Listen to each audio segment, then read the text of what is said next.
Okay, so I've just set up the simplest loom imaginable with just two strands, and I've taken the covers off the book. The covers themselves were just folded card, like so. I don't think they're original, but they're probably like 250 years old, something like that. So about half the age of the book.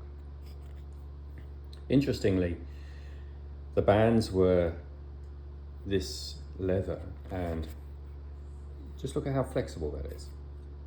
That's extraordinary for something as old as this is. So I think either this is a very, very clever later restoration, but much more likely, I think we just got really, really lucky, and it probably explains why the book has survived as long as it has in one piece. It's because this did not dry out and become brittle, and the result of that was the actual sewing of the book basically held together. So that was the front cover. There you go, that's the back cover, same kind of fold out storage. It was just a piece of card. That's literally all it was. If we look at the text block itself,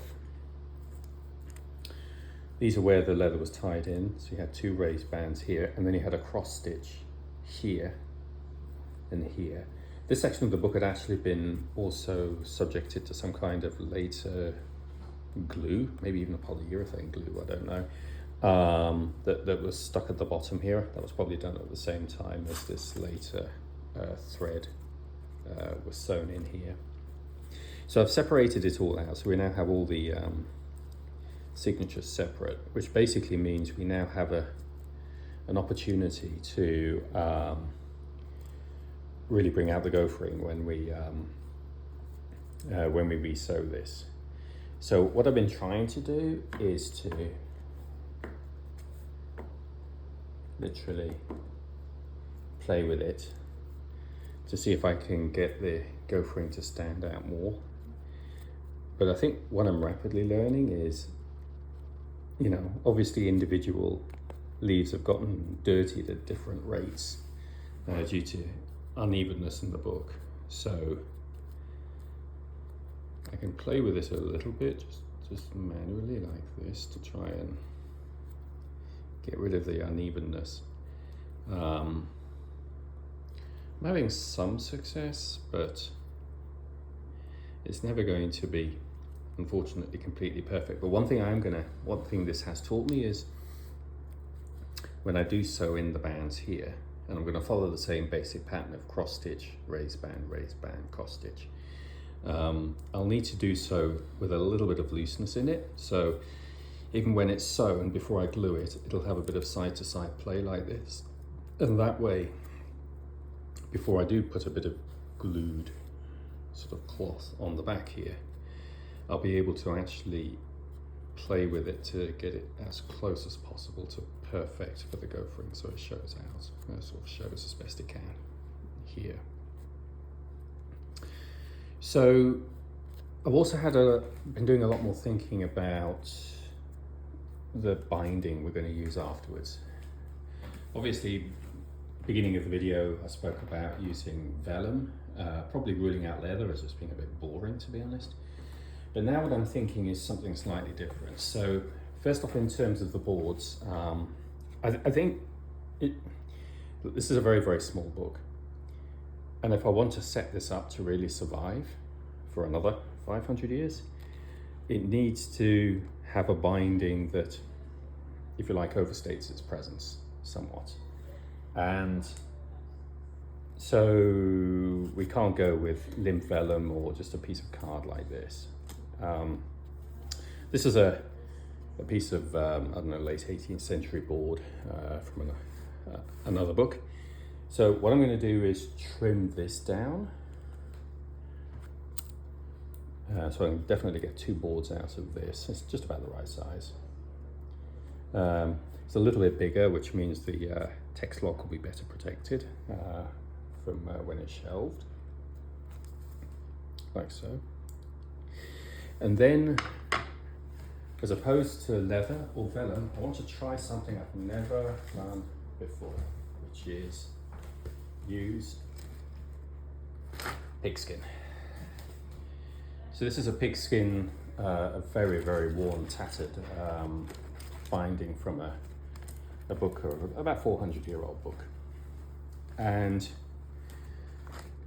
it just has this lovely, gorgeous patina to it, and it's probably worth just showing why I think pigskin might be the better choice.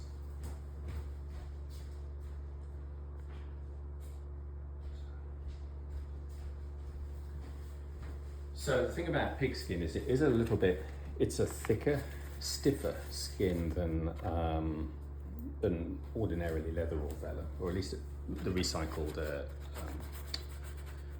pieces are. So this is how it might ultimately end up. This is obviously a much bigger book, but that's how it might end up. And what I'm thinking of doing is, first off, taking this section at the top, which is actually just about exactly the right dimension here to be used to actually bind the book. And then what I'm going to do, and I'm hoping this will work because it is about the right size, what I'm going to do is cut out this really gorgeous frame here in the middle and put that on the fore cover. And I think that will just be a very, very beautiful addition to the book. So the target is to end up with a book that is smaller than this, but has the solidity that comes from using pigskin on a thicker cover. I was sorely tempted to maybe even thinking about putting a clasp on it, but I've kind of turned against that a little bit. But I just think it means the book will just feel a lot more massive. I mean, there's a piece of this that's obviously sort of performative, if you like, but I mean, in effect, you have the psychology of humanity here. Very small size, trying to pretend it's a great deal bigger and more important than it is, but maybe that's how this book's going to survive, because size is certainly not something that predisposes books of this type to survive down the ages.